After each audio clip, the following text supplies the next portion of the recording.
Gente, boa tarde. Mais uma vez, eu quero dizer que é um prazer imenso, nesse dia 31 de agosto, iniciar mais um trabalho, né, nosso aqui, o Museu de Azulejaria e Cerâmica, o Ducknoff, né, pertencente à diretoria de museus do IPAC. Iniciar mais uma live, né? Gente, a gente não tinha ideia que essa pandemia ia durar tanto, mas somos resistentes. Então, assim, um prazer imenso a gente falar hoje de um tema que é a nossa mola mestra, né? Que é a azulejaria. E nada mais justo do que convidar uma pessoa assim fantástica, maravilhosa, parceira do Museu Ducknoff, ela, Eliana Mello, né? Eliana Mello, gente, ela tem um tempinho aqui que já dá as mãos aqui pra gente. É uma pessoa que está fazendo, né, o seu doutorado no programa de pós-graduação em arquitetura da Universidade Federal da Bahia, Eliana Alcine Mello, né? Se quem quiser pode procurar ela aí, é muito acessível. Vai fazer um bate-papo super descontraído e legal, cheio de informações pra gente, com um tema baseado na sua pesquisa de doutorado, né? Sobre o acervo do museu. Gente, isso é muito legal, porque normalmente as pessoas não pesquisam muito os nossos acervos, então o Museu Ducknoff ter a honra de ser, né, fruto de uma pesquisa, de um doutorado, assim, é realmente um prazer muito grande receber essa pesquisadora e abrir espaço nesse mês de agosto, no último dia do mês, em plena pandemia, para a Eliana. Então, assim, eu quero estender realmente o tapete vermelho e convidar essas pessoas para prestar atenção ao que ela vai falar sobre a gente, né? E uma coisa, né? O tema dela é azulejos de autor, né? O azulejo de autor na arquitetura moderna, a arte de Udo Knoff na Bahia. Gente, muitos questionamentos, muitas perguntas, muitas dúvidas. Se vocês quiserem fazer perguntas também, podem participar, que eu vou anotando. Eu vou convidar Eliana Mello para falar com a gente sobre essa temática. Estou muito feliz e, Eliana, é com muito prazer que eu te chamo, vem para conversar com a gente, tá? Dá um oizinho aqui, Eliana, para a gente abrir esse bate-papo. Vou chamar aqui, tá, pessoal?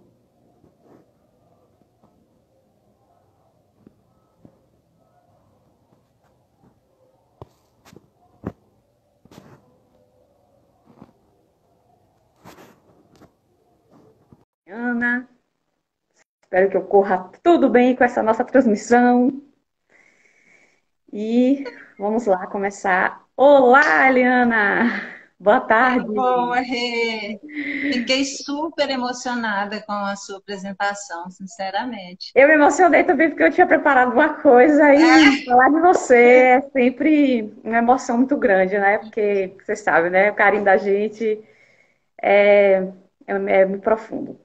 Só nós É, sabemos o quanto, né? antes de qualquer coisa, deixa eu só fazer uma parte aqui, só para retribuir essa apresentação que você fez, que assim, como você disse, os museus estão aí, muitos dos seus acervos são completamente desconhecidos da sociedade, né? Aquela interface universidade, museu, que leva um conhecimento mais acessível, né? Assim, palatável já para a apreciação cultural, ela muitas vezes não acontece, né? E desde 2014, que foi a primeira vez que eu pisei no Museu do Knoff, nem como pesquisadora, como visitante mesmo, assim, fazendo hora para ir fazer o meu trabalho. E eu descobri o que tinha no museu, assim, o acervo e a possibilidade de conhecimento que existia ali dentro. Desde esse momento, de 2014, eu me senti acolhida pelo museu, pela equipe do museu, por você que já estava lá, sabe? Então, assim, se existe uma gratidão, a gratidão é minha primeiro, a você, a Dimos, ao IPAC, por todo o empenho, por abrir as portas, por não dificultar em absolutamente nada que essa pesquisa esteja encaminhada, esteja andando. Então, o que eu hoje compartilho com as pessoas é porque tanto a cultura da Bahia e na instituição Museu do Kinoff é que me possibilitou. Então, obrigada mesmo, de coração. Nós também ficamos muito, muito gratos. Porque, como você falou, né, os pesquisadores estão aí, mas tanto tempo o museu existindo e não vieram nos pesquisar. Então, assim, é uma honra, né, ter uma pessoa assim como você, vindo de Minas Gerais, né, a restauradora, pesquisar sobre azulejos, né, sobre esse acervo de Udo Knopf, sobre esses livros, né, essa azulejaria contemporânea. E azulejaria moderna, né? Porque a gente fala muito da azulejaria, Isso essa mesmo. azulejaria histórica. E não se falava muito sobre essa azulejaria contemporânea, que é a arte de Udo Knopf. Até se questionava se o Udo Isso. era artista mesmo, realmente, né? E você Exato, e vem. muitas vezes, assim, não questionando, assim, não se falando sobre isso, ficava parecendo que era mais do mesmo e de uma qualidade inferior. E não tem nada a ver. A azulejaria contemporânea, a azulejaria de autor, ela é completa, a proposta dela é completamente diferente da azulejaria que a gente chama de histórica, né? Que é a azulejaria que veio, no nosso caso, né? Que veio para o Brasil até o século XIX. Então, precisavam muito, sabe, assim, de que esse estudo, eu acho, assim, não é porque eu desenvolvo, né, que eu sou apaixonada com o assunto, mas é porque ele, de fato, é necessário para a gente preservar um patrimônio que anda se perdendo, não só na Bahia, mas, assim, em todos os estados brasileiros, você vê painéis de azulejo, você vê fachadas de azulejo que foram construídas no século XX, indo embora, sendo desmanchada sem o menor controle, e as pessoas ainda falam assim, não, isso é azulejo industrial. E não É. é. E é por isso essa Quer primeira dizer, pergunta, né, não é Eliana, que a gente faz, totalmente né? O que isso. é esse azulejo de autor? Né? Porque você veio com essa Então, pergunta, né? eu coloquei, né, disse que na live eu vou responder tudo. Então, azulejo de autor, assim, dentro do estudo da azulejaria contemporânea, o que a gente chama de azulejo de autor são os azulejos feitos num contexto artístico, tá? Então, eles não são, foram trabalhados dentro de pequenas oficinas e sempre com um artista, ceramista, responsável por essa produção, que era muitas vezes o dono do ateliê e que contratava esse trabalho. Então, aqui no Brasil, o que a gente chama de azulejo de autor, que começa no século XX, tá? Peraí. Não é que não existisse azulejo de autor anteriormente, tá? Os azulejos históricos, as cerâmicas em Portugal também trabalhavam com o azulejo dessa forma, porque tinham artistas, né? Tinham pintores, né? Artistas plásticos que produziam aquilo, tinha todo o trabalho da cerâmica, tudo era feito manualmente, não tinha num processo industrial. Tá? Mesmo o azulejo do século XIX, que é o azulejo europeu que veio para cá também, mesmo ele foi trabalhado de uma forma semi-industrial, ou seja, era uma produção mais acelerada dentro da indústria, mas ainda existia um toque de manufatura, vamos dizer assim, né? Só que no Brasil, por incrível que pareça, não existia manufatura de azulejo até final do século, até o início do XIX, porque era proibido pela coroa. Então, o Brasil não tinha esse conhecimento do trabalho, da lida com a azulejaria. Toda a azulejaria que vinha para cá era importada, né, de centros europeus. O azulejo começa a ser produzido no Brasil no final do XIX, e mesmo quando ele vem a ser produzido, aí num sistema já industrializado, era num sentido mais assim ligado à salubridade. Não se produzia, nesse momento, azulejo no Brasil com uma intenção ornamental, com uma intenção plástica. Tá? Quando que isso começa?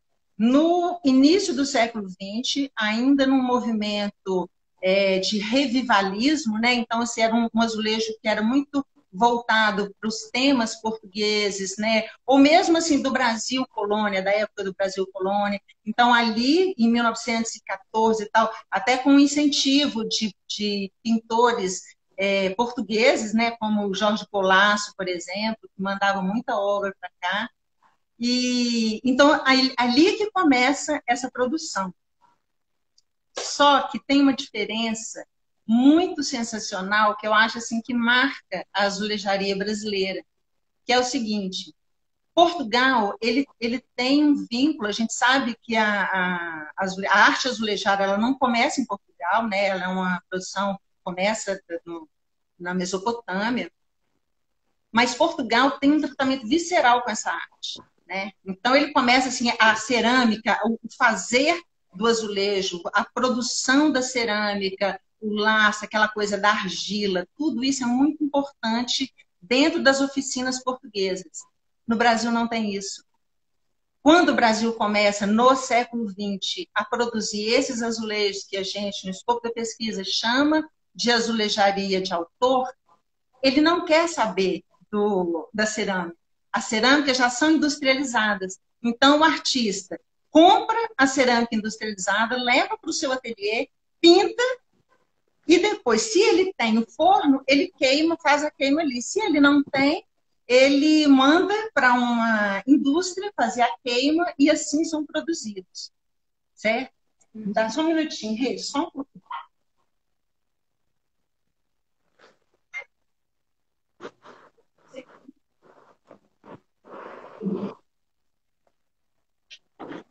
Fiquei com sede, eu fui buscar.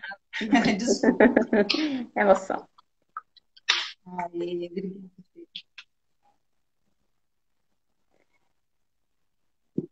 tá bom, obrigada. Então, o que a gente chama de azulejo de autor é basicamente isso. São os azulejos com esse contexto artístico, que são produzidos nas pequenas oficinas, sob a supervisão de um artista, de um ceramista. Tá? Então, é assim. Você quer fazer a outra pergunta ou eu já posso emendar? Pode emendar, que a gente vai batendo bolinha. Pronto, então.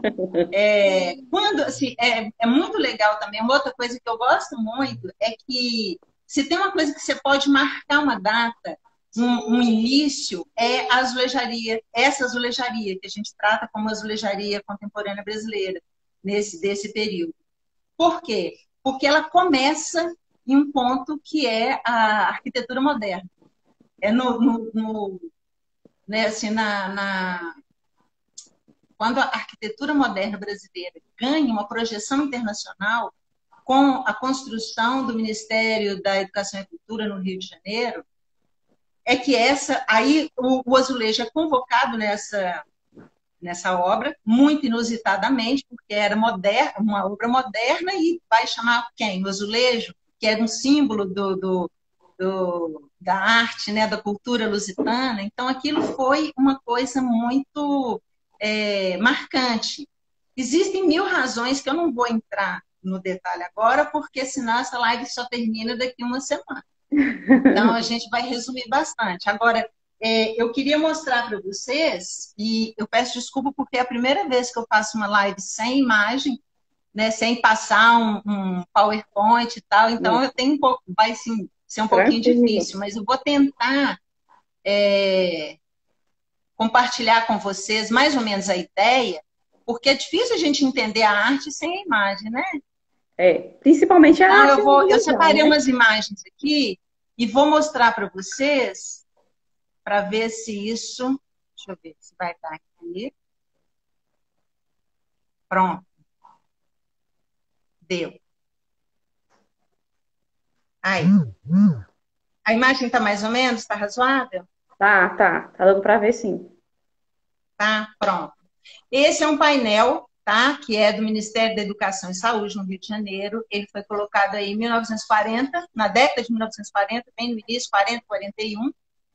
O ateliê que produziu, o ateliê do Paulo Rossi, a Ozirarte, que funcionava em São Paulo. A Ozirarte foi fundada para a produção desses azulejos, tá bom? E a composição artística é do Cândido Portinari. E o que é a coisa mais legal nisso? Assim, por que isso marca tanto essa transformação e esse início da azulejaria brasileira? Justamente por conta dessa ideia do Cândido Portinari, que foi pegar um desenho, né, usando uma gíria assim, nada a ver com o que existia antes, tá? E transformar esse desenho assim, na entrada daquilo da proposta moderna. Então, ele realmente transforma essa azulejaria.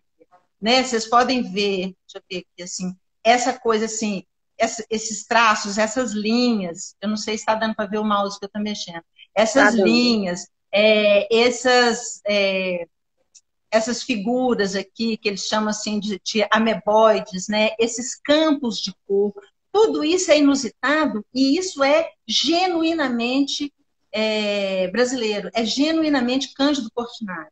A partir desse momento, todo mundo que começa a fazer azulejaria começa a trabalhar com esses campos de cor e tal. Realmente foi um estímulo muito grande, certo? Deixa de ser aquela padronagem que a gente estava acostumada dos azulejos portugueses ou aqueles painéis figurativos historiados, né, que a gente tinha nas igrejas, né? Exatamente. E não que não tivesse, porque lá no MES também tem essa padronagem.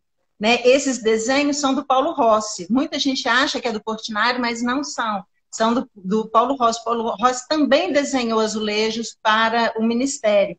E você vê que o Paulo Rossi ele tenta ainda seguir essa coisa da padronagem. Assim, apesar dele usar temas bem diferentes, né, do que era a cerâmica portuguesa, ele ainda vai nessa figura que a gente chama na azulejaria portuguesa de figura avulsa.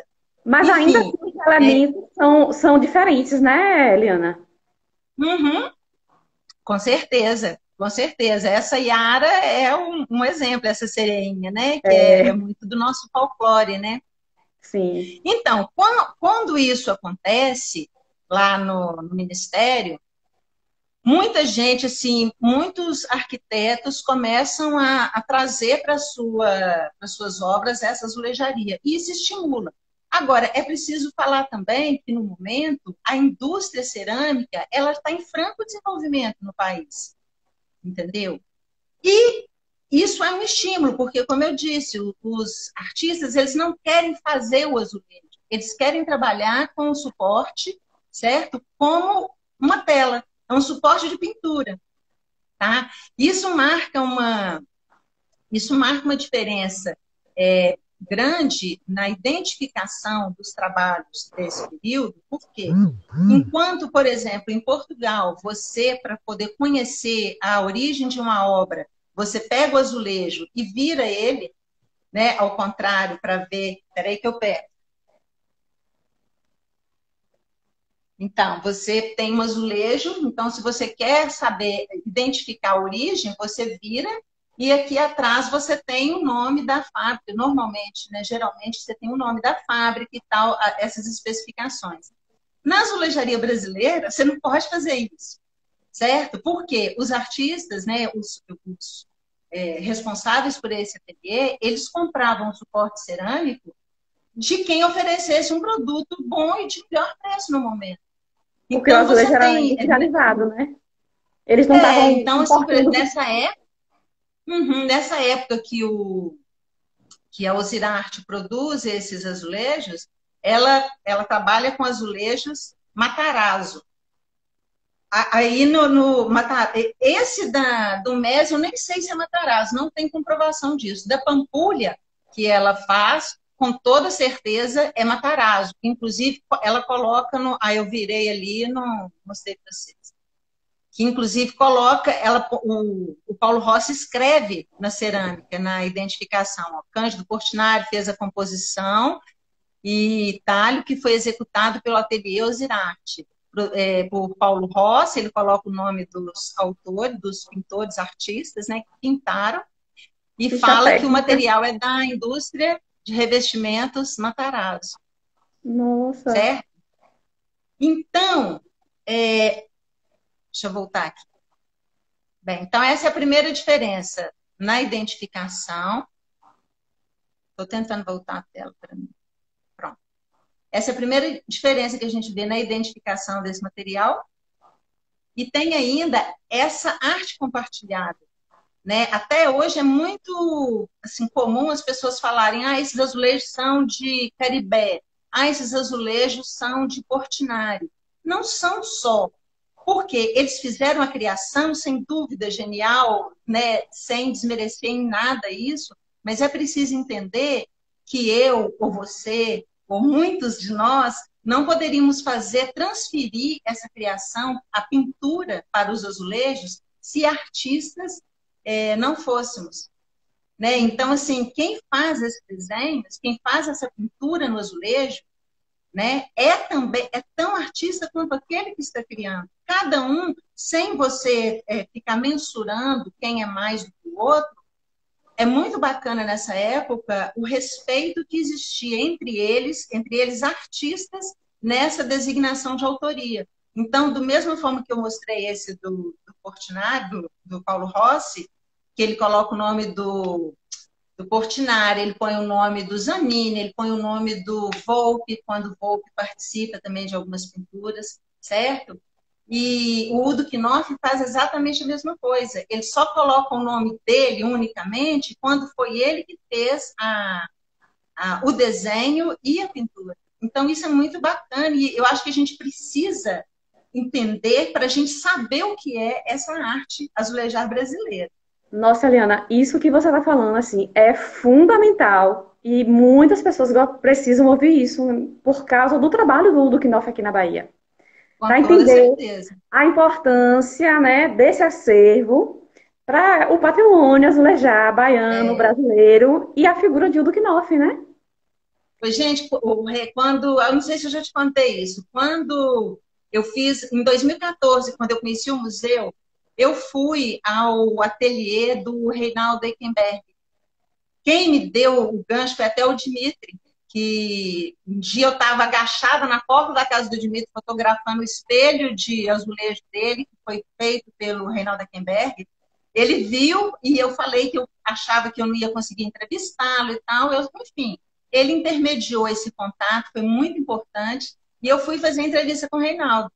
Reinaldo falou comigo com todas as letras. Eu aprendi cerâmica com o mestre Udo, sabe? Então, assim, isso não é pouca coisa, né? O talento e uma arte maravilhosa que tem, né? Que tinha o Reinaldo Eckenberg, que Deus tenha, ter esse reconhecimento. Ele aprendeu, ele falou, eu aprendi com o mestre Hugo, sabe? Então, é aquilo. Os artistas, eles entendem, ali entre eles sabem a importância um dos outros, naquele trabalho que eles fazem. Muitas vezes são os críticos de arte, ou são outros valores, outros poderes em questão, que Outros tentam olhares, mensurar, né? diminuir ou aumentar de acordo com os interesses políticos, sociais, culturais do momento, né?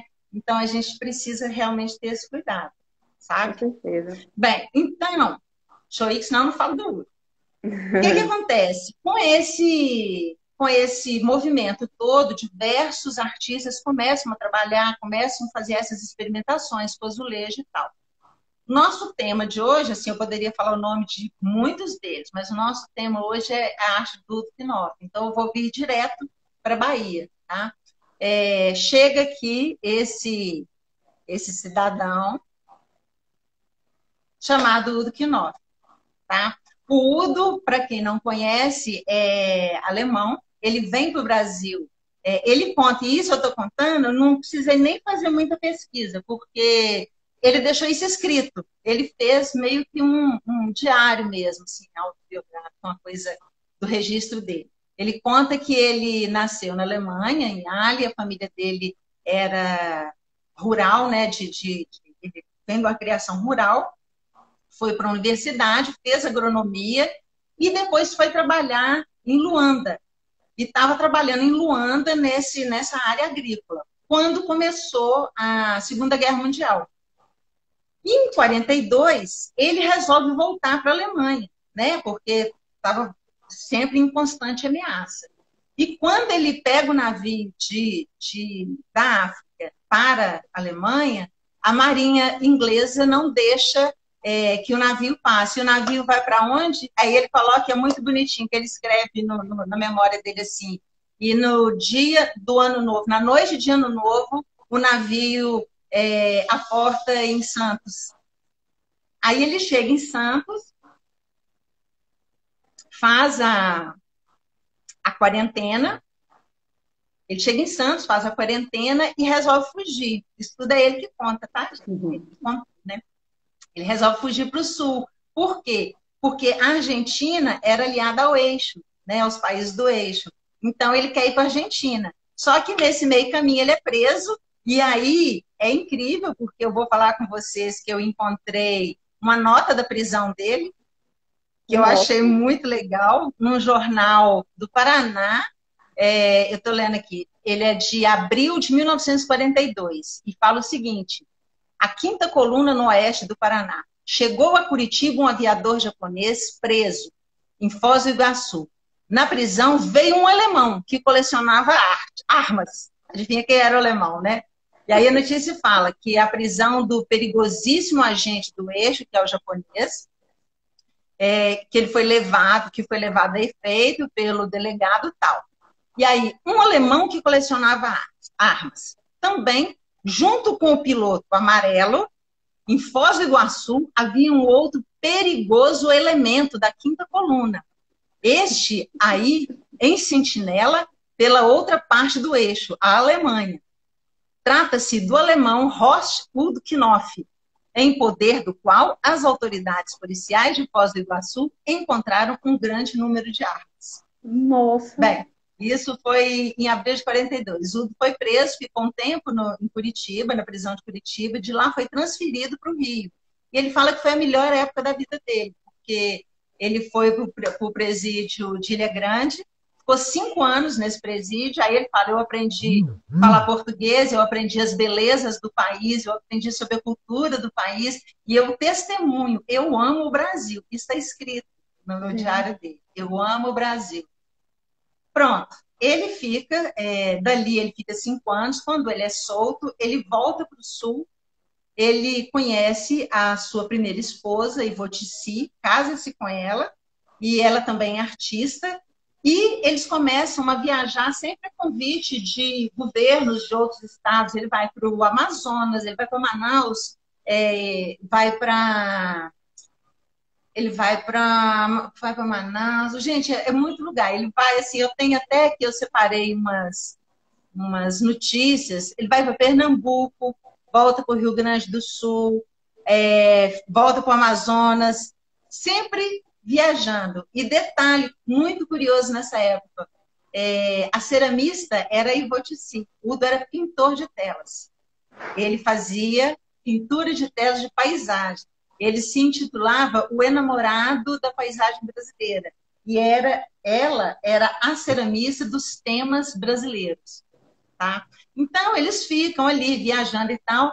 E na década de 50, fixam residência no Rio de Janeiro. Eu não sei dizer certo, porque ele não deixa isso nos registros, mas eu encontrei, deixa eu mostrar para vocês, eu encontrei também uma notícia de jornal que mostra. Peraí, só um minutinho. Uma notícia de jornal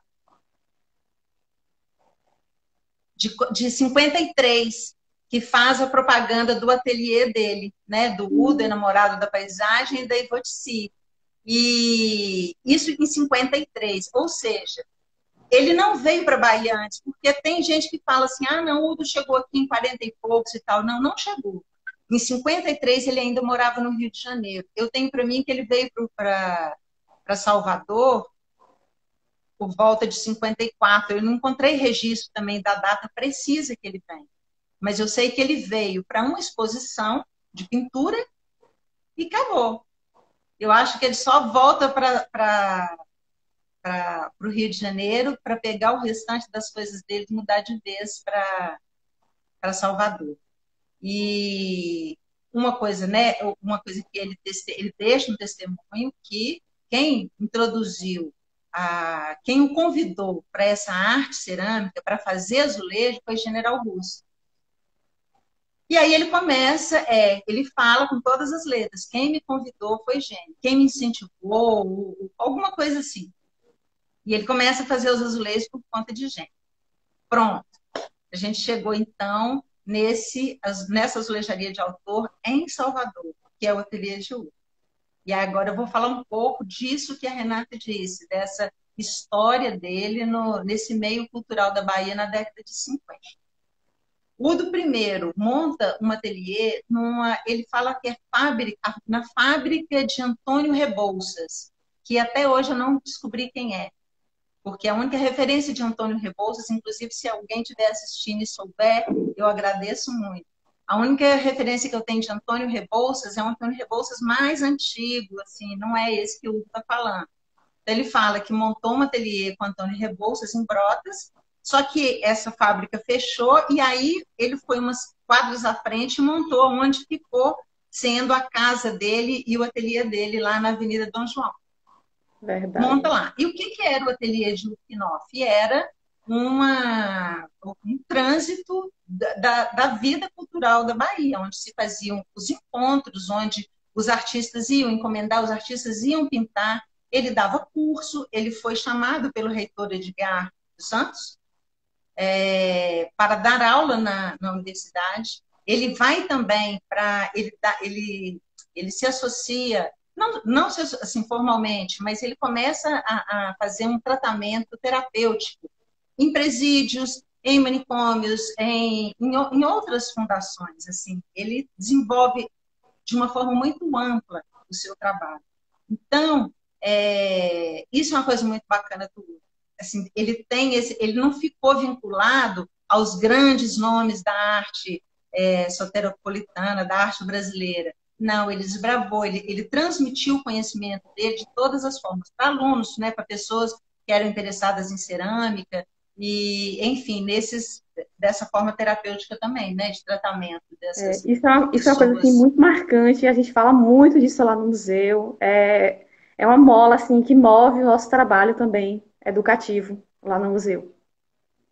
Essa, Uhum, essa, essa vontade de contribuir socialmente, sabe? Para a sociedade, de exato, dividir, a exato. generosidade, Ele, né?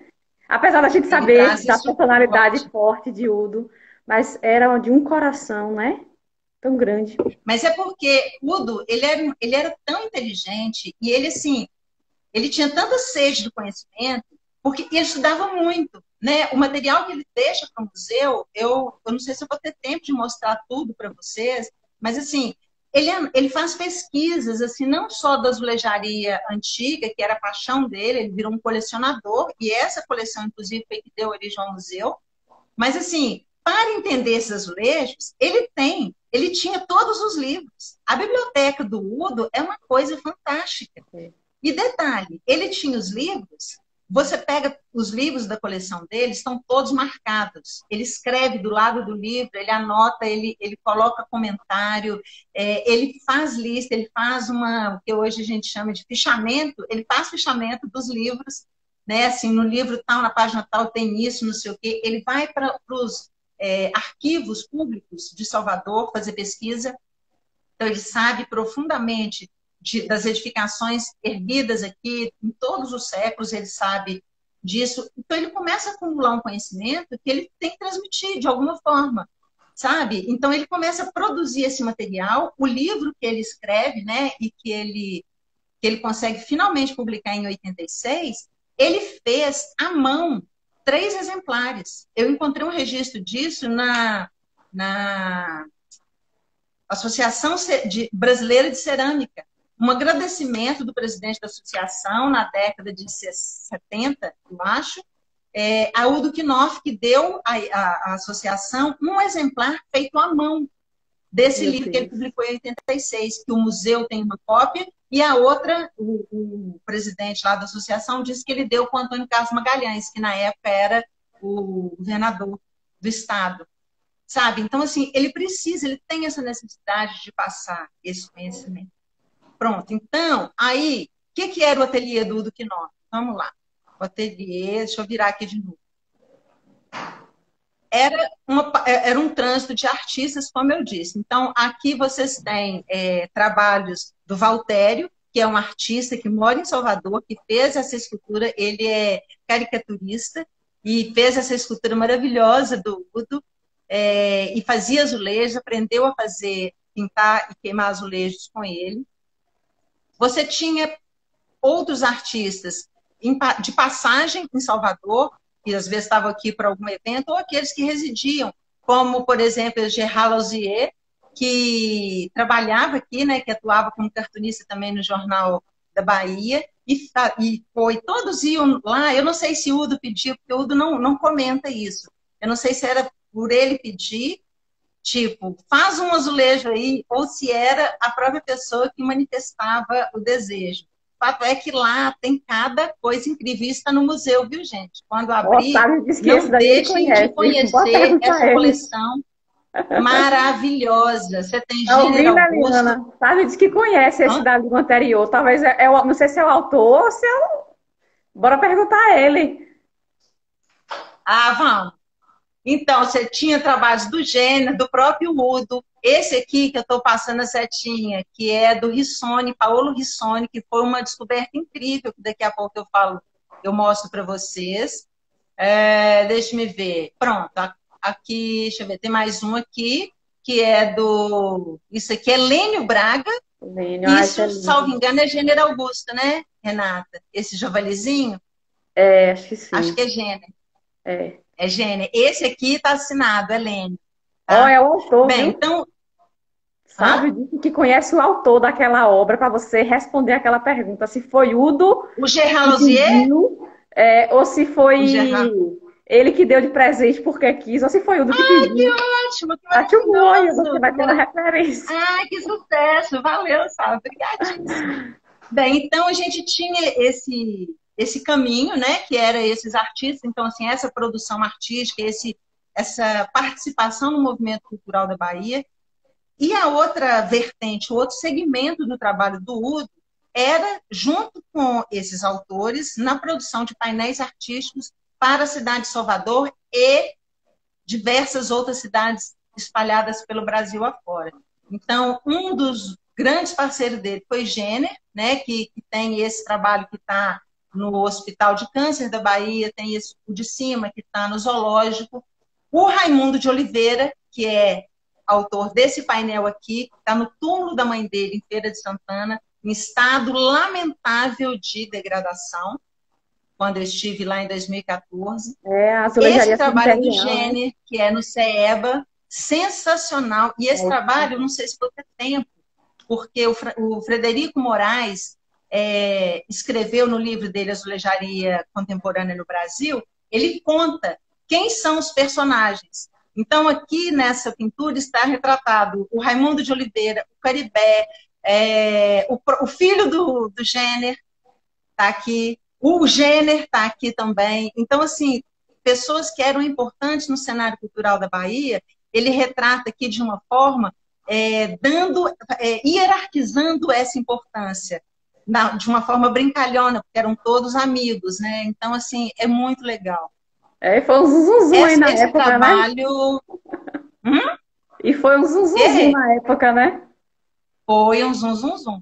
Esse trabalho, que eu acho um dos mais bonitos da azulejaria que eu vi no Brasil inteiro, que é do Lênio, que também está em Feira de Santana, ele retrata muito da cultura da feira, da cultura nordestina, do sertanejo. Esse painel, a pena que eu acho é dele estar no lugar que ele está. Ele deveria ter uma visibilidade maior.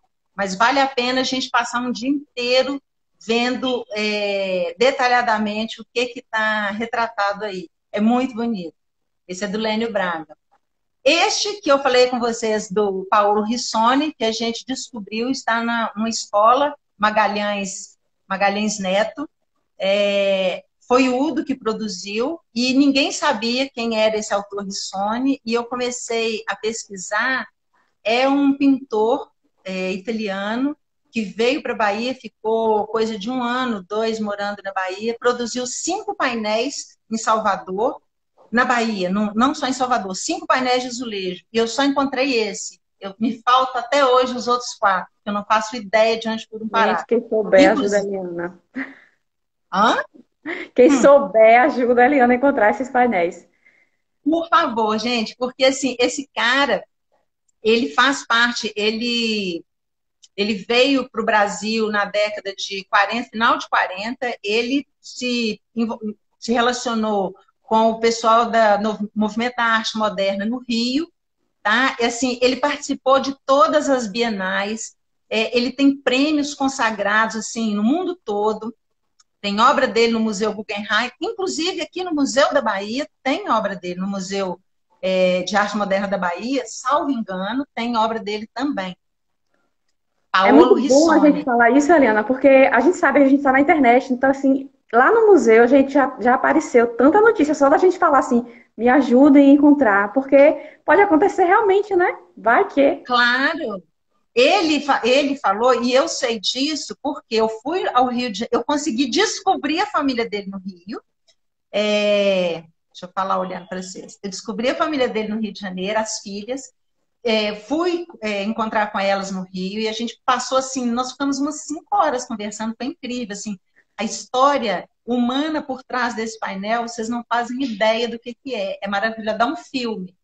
E daí, um belo dia, uma das meninas, a Leonarda, me mandou uma carta do pai dela que ela encontrou, onde ele conta da vida da Bahia, certo? E ele fala que está morando em Salvador, ele morava, ele tinha um ateliê, ele fala assim, meu ateliê é no Farol da Barra. Agora, como ele tinha um ateliê no Farol, eu não faço ideia. E ele fala o seguinte, recebi encomenda de 5 painéis para escolas da cidade. Então, eu sei que são escolas, que esses painéis são escolas. Um, Essa com toda escola é aquela que certeza, é fica do esse. lado da Biblioteca dos Barris? Essa daí que você Do foi? lado, não, perto ali, Ah, é essa mesmo, muito Magalhães, bom. né? E, para além, né, desse trabalho mais conhecido, um dos mais conhecidos, o que está na fachada do Banco do Brasil, que questiona se ter sido feito por Udo, e é porque eu mudei o slide aqui, não mostrei para vocês. Pronto.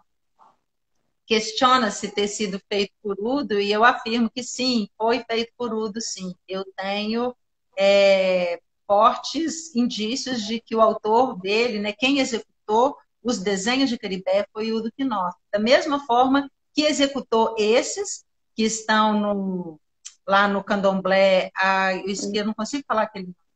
E no Eliachel Poafongá? Isso. Tem que ficar morando 10 anos mais na Bahia para falar assim. E os azulejos da casa da Rua Lagoinhas, né, da casa de Jorge Amado, foram todos feitos por Udo Quinoff, tá? Desenhos de Caripé e trabalho de Udo. Outra, aqui também a gente vê esses azulejos, né? E eu separei para vocês esse desenho aqui. Isso faz parte do livro do Knopf, dos registros que ele fazia. Ele deixou no museu 93 livros onde ele registrava as encomendas dele. Estão todas aí. Então, aqui a gente tem esse desenho, e aqui tem falando que é para o Jorge Amado, a quantidade, a cor da tinta que ele utilizou. Então, assim, esse material todo é material fundamental do meu trabalho, da minha pesquisa, são esses livros, que eu já digitalizei todos e pretendo entregar todo esse material digitalizado para o museu, para que todos tenham acesso a essas informações sem precisar manusear os livros que estão em estado, muitos, né, em estado preocupante de conservação, Ô, bem Eliana, degradados. o Sávio tá perguntando se foi por Jorge Amado que o Udo conheceu Vinícius de Moraes e fez aqueles azulejos lá da piscina, daquele hotel lindo lá que a gente foi, que era a casa de Vinícius de Eu vou Moraes. mostrar ele aqui também. Então, eu não sei se foi por Jorge Amado. O fato é que o Udo, desde que ele chega, assim, quando o Edgar chama para ele ir para a universidade, era um núcleo, né, envolvido com a cultura, muito unido. Então, assim, todo mundo conhecia todo mundo. Assim, eles transitavam uns nas casas dos outros. E tal. Pelo fato do Udo ter o ateliê também, que era frequentado por essas pessoas, né? Então, assim, eu sinceramente não sei dizer. Eu sei que o grande amigo dele, assim, que é um padre dele, foi Caribé. Caribé é padrinho da filha, Da né? Era filha. padrinho da filha de Udo e tal. Então eu não sei se foi Jorge Amado, se foi, ou se foi mesmo Eu pelo, acho que pela né, dinâmica das sua histórias que a próprias gente sabe, pernas, né? sabe? Eu acho que pode ter sido. Ele era artista, a gente Todo tem que mundo lembrar disso. envolvido ali, Ele né? veio a primeira vez para cá como para uma exposição, para expor os trabalhos dele, né? Então, de certa forma, ele tinha uma visibilidade também, né, ao seu redor. Pronto. Aqui eu queria mostrar para vocês que quando vocês forem novamente ao Museu da Casa de Jorge Amado, não deixem de olhar para o chão do jardim, que é todo coberto com fragmentos de azulejo do Knopf. Isso foi uma ideia de Lina Bobardi, quando o Jorge Amado quis dar uma remodelada na casa, sem gastar muita grana, ela fala, Jorge, então por que você não pede para o Udo, que eles chamavam carinhosamente de Alemudo, eu não sei se você sabe disso aqui.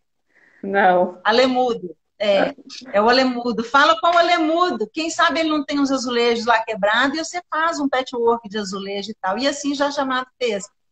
Eu, quando vou ao museu, eu fico praticamente no quintal, vendo, Claro. identificando cada um desses desenhos que eu conheço dos livros.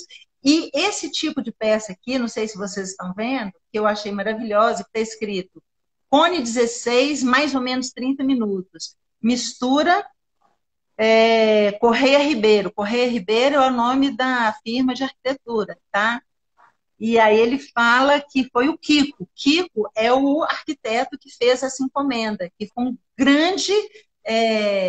arquiteto que trabalhou muito, um grande parceiro também de Udo no trabalho dele, que fazia muita encomenda. Isso para a gente é importante porque ele fala que esse azul foi queimado, e aí pelo Cone 16 a gente sabe qual temperatura que ele utilizou por mais ou menos 30 minutos para obter essa cor. Então, no conhecimento de materiais técnicas, isso aqui, para mim, é uma informação de ouro, sabe? Assim, privilegiada, que tem lá. Então, não deixem de olhar. Fora os famosos, né, esses locais famosos, a gente tem os prédios anônimos de Salvador também, que foram erguidos nessa época e que, por conta de uma lei da cidade, uma lei municipal, que definia que construções a partir de tantos metros quadrados deveria contar com uma obra de arte, então eles começaram a encomendar. Isso foi um estímulo, porque azulejo é uma obra que dura muito tempo. Não precisa, basicamente, de retoques e tal, É. né? Então, isso estimulou também, não só o Udo, teve um ceramista, Max Urban, prende-se também com um ceramista que eu encontrei algumas obras dele aqui em Salvador. Para falar a verdade, encontrei uma, mas eu sei que ele trabalhou muito, inclusive que ele trabalhou com o Udo Knopf no ateliê. Esse aqui, esse painel está em Amaralina, num prédio em Amaralina. Maravilhoso ele. Uma E puxada de os rede, né? outros, e isso aqui, gente, que é o mais, nem vou mudar para mim ainda não, porque eu quero mostrar outros desenhos para vocês, tá? Reparem que eu sempre coloco aqui o desenho do livro, tá bom? E aqui o prédio com a cerâmica. Esse, Esse tem muito em Salvador, esse. aquele anterior. Pois é, quando eu brinquei na chamada, né, da live que foi passada pelo museu, que eu falei assim, às vezes no seu banheiro, na sua cozinha, tem azulejos feitos por Udo Knopf, dessa forma, azulejos artísticos, porque tudo isso que o Udo fazia era manualmente, era artesanalmente, não é. Então, respondendo a pergunta, são azulejos industriais? Não, não são azulejos industriais. Porque ele comprava cerâmica pronta, em cima dessa cerâmica ele pintava ou com a mão livre, ou com a partir da técnica do silk screen, tá? Ele mesmo fazia as telas, ou com moldes de papel, moldes de acetato, ele, né, ele mesmo fazia a transparência do molde e reproduzia isso E é de uma manualmente. delicadeza, Eliana, que às vezes chega realmente algumas pessoas acharem que não é manual, que não é artesanal, né? Esse, Que realmente é essa muito folhinha perfeito. Eu chamo de folhinha de maconha, essa aqui. Essa folhinha, você tem aqui no Colégio das Mercês, tem essa folhinha. Naquela igreja que tem ali na Praça da Sé, também tem essa folhinha lá dentro. Em casas lá na Ribeira, Tem Santo Antônio. tem fachadas com essa. Pois é. E isso, gente, o que me impressiona, esse prédio também, esse trabalho é de Udo, esse prédio está no Campo Grande, é um hall no Campo Grande. Aqui que a gente ia chegar, ó, peraí. Ai, a casa divina, hein? Esse aqui, se vocês quiserem conhecer vários desenhos do ateliê de Udo, vocês procurem a pousada Catarina Paraguaçu, lá no Rio Vermelho, porque os proprietários da pousada fizeram diversos ambientes cobertos com azulejos de Udo. Eles encomendaram na época, tipo assim, o Udo não produziu azulejo para ele. Azulejos que o Udo já tinha pronto, eles levaram e fizeram essa montagem maravilhosa. Isso aqui está separado, cada uma está num ambiente, mas a gente tem assim quase que um livro de escolha, sabe? Assim, um catálogo, vamos dizer. São maravilhosos, isso está lá. E aqui é o que Sávio tinha falado, que são os azulejos lá da casa de Vinícius de Moraes, que hoje é uma pousada muito bacana, também recomendo vivamente que vocês procurem conhecer, porque a proprietária, ela tem um prazer enorme em receber e mostrar todo esse acervo cultural que ficou, que a pousada disponibiliza. E uma coisa muito bacana desses azulejos feitos pelo Udo é esse azulejinho aqui, ó. Vocês estão vendo? Ele está na piscina. Vocês estão vendo, né? Esse pequenininho aqui que eu estou marcando. O peitinho aqui, né? Embaixo. Ele está dentro da piscina. E nesse azulejo está escrito o seguinte: $1, 7,65. Uma Brahma, 1,85. Estes 48 azulejos custaram 2.800. Eu não sei se a moeda é cruzeiro, tá, gente? Estou falando. Custaram 2.800 cruzeiros. E Vinícius achou caro. Eu achei isso incrível. Tipo assim, Vinícius, que gastava uma fortuna em uísque e bebidas, enfim, estava amarrando para poder pagar os azulejos. E o fez questão de deixar isso registrado num azulejo no fundo da piscina. Resenha, né? Eu achei incrível, Então, assim, outra coisa que é legal, assim, que foi diferente para mim, porque quando eu comecei a estudar esses acervos, esses documentos de Udinov, eu vim muito ligada nessa produção que era uma produção mais artística, vamos dizer. Até eu descobri que Udo, ele fez essas fachadas, esses prédios, esses halls, esses banheiros e cozinhas de Salvador do período de verticalização da cidade, tá? Ele fazia dentro do seu ateliê à mão. Então, você tem prédios de 17 andares que tiveram todos os azulejos produzidos no ateliê Udinov, sabe? Eu encontrei uma reportagem nesses documentos que ele fala isso é uma reportagem de 80, ou seja, nem é num período que foi o ápice da produção dele, porque o ápice mesmo foi a década de 60, 70. Em 80 já estava assim com leve declínio, principalmente por conta da indústria de tinta.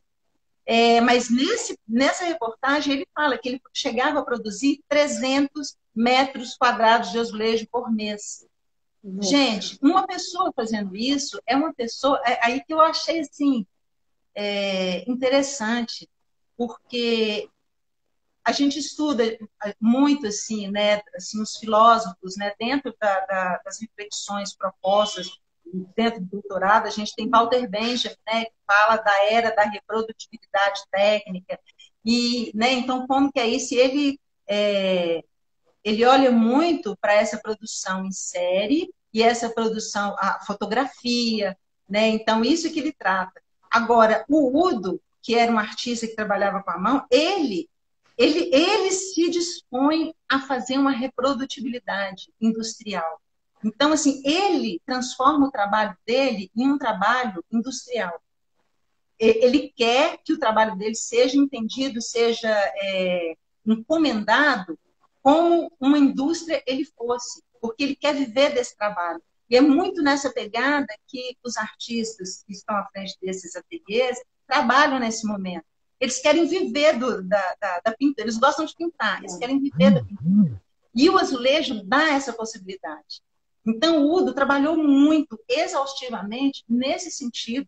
Eu falo assim, muito que assim, a capitalização da arte, sabe? Ele permitiu que a arte dele fosse capitalizada.